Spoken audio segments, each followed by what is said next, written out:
फिल्मी गप्पांमध्ये आज आपल्यासोबत गप्पा मारायला आले आहेत धुरंधर भाटवडेकर. हा आता म्हणजे टीम मधले एक महत्त्वाचे मेंबर नाहीये तिथे, पण वेळात वेळ काढून आलेली इतर टीम मात्र आपल्यासोबत आज दिलखुलास गप्पा मारणार आहे.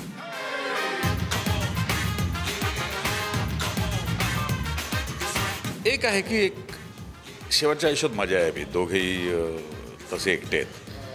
तो त्याची बायको गेली आहे, माझी पण बायको गेली आहे. अशा लोकांकरता म्हणून वसाहती तयार झालेल्या आहेत. They are called active adult communities. ही अशी इन्स्टिट्यूट आहे की जिथे अशा पद्धतीने हे सगळे सिनियर सिटीजन्स एकत्र येतात आणि त्यांचे प्रमुख जे आहेत संस्थापिका त्या दामले मॅडम म्हणून त्या इम्प्रेसिव्ह आहेत. कोण मनुष्य आणून ठेवणार माझ्या खोलीत तुम्ही? आपल्या इन्स्टिट्यूटचा नियम आहे, एका खोलीत 2 मेंबर्स हवेत. फॅन्टास्टिक.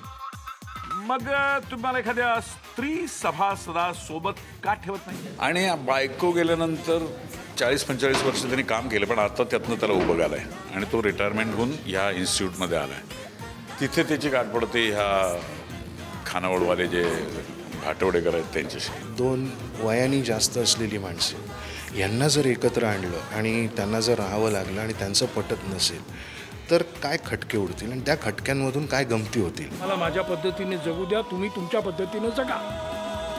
यापुढे एकमेकांच्या तंगड्या नको. कृपा करा.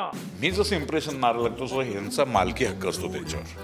म्हणजे ह्या आपल्या मॅडम आहेत, आपल्या संस्थापक आहेत. हां, राखण करणं हे यांचं काम आहे. सिच्युएशन अशी की म्हाताऱ्यांनी कसं राहावं, कसं जगावं, ह्या वयामध्ये कसं व्यायाम करावा एक्स्ट्रा, ह्या सगळ्या गोष्टी त्यामध्ये आहेत. जसं आमचा वयस्कर लोकांचा ट्रॅक आहे तसंच तरुणांचा सुद्धा ट्रॅक आहे. यंगस्टर्स आणि सिनियर सिटीजन असं दोन्ही मिळून ते कॉम्बिनेशन आहे.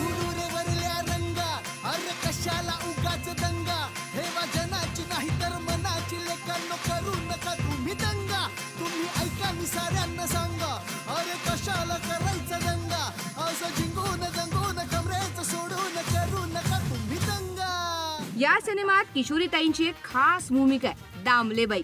आणि गंमत म्हणजे त्यांच्या मागे ना 2 तरुण पडले, मोहन आगाशे आणि मोहन जोशी. तर दामलेबाई, तुम्ही कसं काय मॅनेज केलं बुवा या 2 तरुणांना?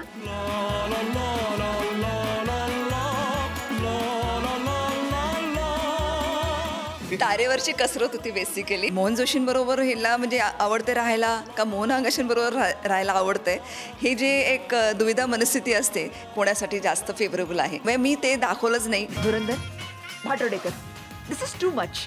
तुम्ही लहान मुलांसारखे भांडता. यांच्यासोबत सिनेमाचे दिग्दर्शक सुद्धा होते क्षितिज झारापकर. या ट्रायंगलचा डिरेक्टर अँगल सुद्धा त्यांनी आम्हाला सांगितला. या नेहमी म्हणतात की क्षितिजने आम्हाला सांगितलंच नाही सेटवरती की काय करायला पाहिजे, तुम्ही जे करताय ते चांगलं आहे. ते तसं नव्हतं. गंमत अशी होती की माझे सगळे जे नट आहेत या सिनेमातले हे स्टेजवरचे दादा लोक आहेत. हे तर आम्हाला कळलं हो, पण सर तुमच्याकडे एवढ्या गोड अभिनेत्री आहेत. त्यांनी या आधीच्या सिनेमांमधून खूप सुंदर गाणी परफॉर्म केलेत. मग या सिनेमात त्यांना संधी द्यावी असं का नाही वाटलं? काय क्षितिज, यात मला काय आयटम सॉन्ग दिला नाहीस? शौकीन अवॉइड करायचा होता बेसिकली. पण एक आहे, मी यांना प्रॉमिसही केलेलं होतं की पुढच्या सिनेमात नक्की तुम्हाला डान्स त्यामुळे तो असेल. पुढच्या सिनेमात नक्की यांचा डान्स तुम्हाला बघायला मिळेल. आणि या सर्वात सिनियर लोकांमध्ये तन्वी हेगडे नावाची एक ज्युनियर सुद्धा आहे.